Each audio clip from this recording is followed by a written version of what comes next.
Olá, plantonistas, tudo bem? Sejam bem-vindos a mais um episódio de Vivências em Emergências.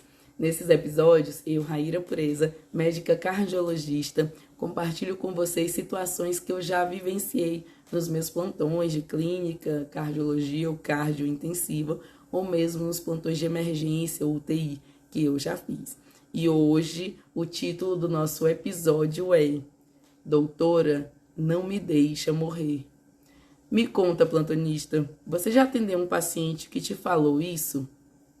E aí, o que foi que você sentiu? Qual era a situação desse paciente? Provavelmente, ele estava sentindo muito desconforto e ele tinha a sensação de morte iminente. O que você fez? O que você respondeu para esse paciente? E como você se sentiu? Você se sentiu nessa responsabilidade de não poder deixar o paciente morrer? Bom, é sobre isso que a gente vai falar hoje.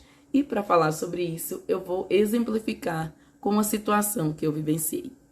Estava eu no meu R2 de clínica médica, tá?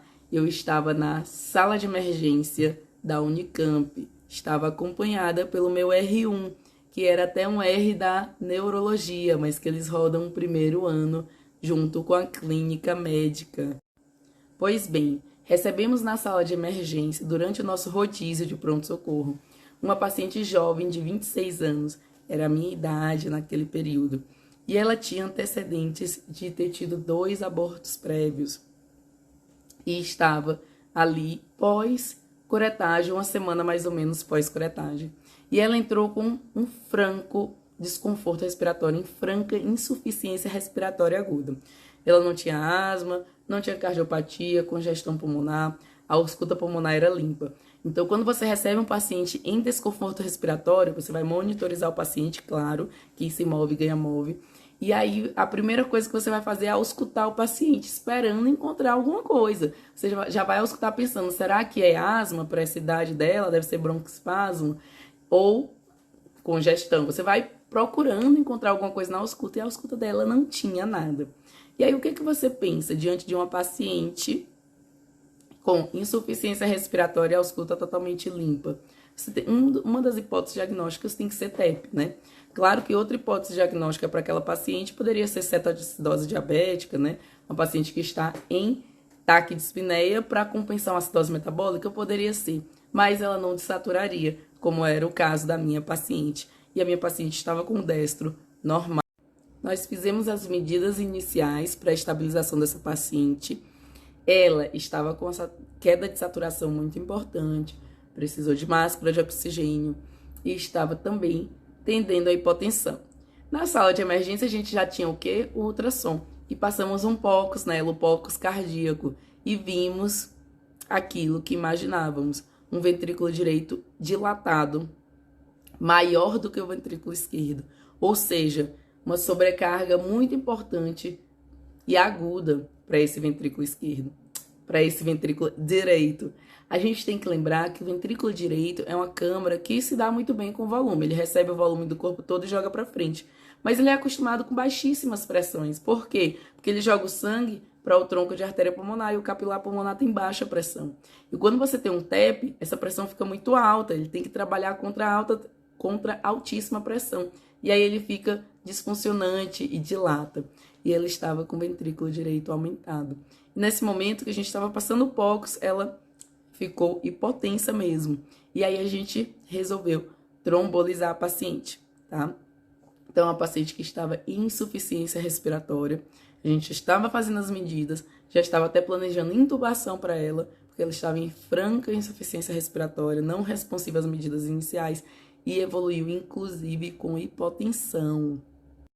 E essa paciente teve, inclusive, indicação de intubação pela insuficiência respiratória, não pelo TEP, o TEP não indica intubação, mas a insuficiência respiratória que ele estava levando indicou a intubação dessa paciente. E logo antes do procedimento, ela pegou na minha mão e na mão do meu R1 e falou: doutores, não me deixem morrer, por favor. E aquilo bate forte em você, né? Porque você sabe que é uma paciente de altíssimo risco de mortalidade. Mas que sim, a gente ia fazer tudo por aquela paciente. A gente não queria que realmente ela evoluísse mal. Ela estava no quadro de insuficiência respiratória e precisou de intubação. E, inclusive, pós-intubação, ela evoluiu com uma parada cardiorrespiratória. E a gente fez as medidas de reanimação, a gente fez a trombólise durante a parada dessa paciente, tá? E essa paciente retornou e ela sobreviveu àquele quadro, apesar de tudo isso. Então era um TEP tão grave, tão maciço, que não só ela estava em insuficiência respiratória, como tendendo a hipotensão e depois ficou realmente hipotência, quanto ela parou, mas foi feita a medida que precisava ser feita, que é a trombólise, e essa paciente retornou. E assim eu e o meu R1 podemos respirar aliviados. Não deixamos a paciente morrer, graças a Deus. Mas aqui, meus amados plantonistas, cabe uma reflexão. Quem nós somos para não deixar alguém morrer? Quem somos nós? Na verdade, eu acredito que a gente está aqui para ser usado como instrumento de Deus, instrumento de cura. E que caso aquele paciente que estamos atendendo, ele tenha chances de se salvar, nós podemos ser usados como instrumento de Deus para chegar a esse desfecho, a essa cura. E desde que a gente, claro, esteja preparado para isso. Você tem que saber, ter o conhecimento prático, teórico e prático, saber aplicar para poder ajudar o seu paciente. Mas eu também sei que nós temos nossas limitações. O ser humano, o médico e a medicina. Tem coisas que a gente não consegue resolver. Que a gente faz tudo que deveria. Se esforça ao máximo, faz o possível e o impossível. E mesmo assim não é possível tirar o paciente daquele óbito iminente. Então, essa frase, ela bateu muito forte. E é importante a gente lembrar que a gente vai fazer tudo que existe, toda a nossa parte, tudo que está na medicina, mas nem sempre isso vai ser o suficiente. Tem pacientes que vão evoluir realmente com desfecho desfavorável, independente do que a gente faça. Então, a gente não tem todo esse poder que muitas vezes a gente pensa ou os pacientes pensam. E por que é importante a gente ter essa percepção? Porque caso você fazendo tudo o que tem para fazer, você está ali bem preparado, você fez todo o seu máximo, tudo que existe na medicina para resolver aquele problema. Caso você tenha feito tudo e mesmo assim você não obteve o resultado que queria, que era salvar aquele paciente, a gente tem que ter essa percepção de que nós somos limitados, a medicina é limitada, porque senão a gente vai carregar uma culpa que não é nossa, certo? Então, quando o paciente te fala, não me deixa morrer, óbvio que você vai passar uma mensagem de conforto para ele. Olha, estamos aqui, estamos fazendo tudo pelo seu caso, com fé em Deus vai dar tudo certo. Mas você fazendo tudo, independente do desfecho, não carrega uma culpa que não é sua. Eu te falo isso porque eu já carreguei culpas que não eram minhas. A gente acha que, será que tinha mais alguma coisa para fazer? E na verdade não, era aquilo tudo que tinha para ser feito mesmo. É que tem vezes que a gente vai ter a resposta que a gente espera e tem vezes que não. Até porque a gente lida com pacientes graves, pacientes que estão no limite entre a vida e a morte. Tá bom, meus amores? Então, deixo essa reflexão para vocês e vejo vocês no próximo episódio.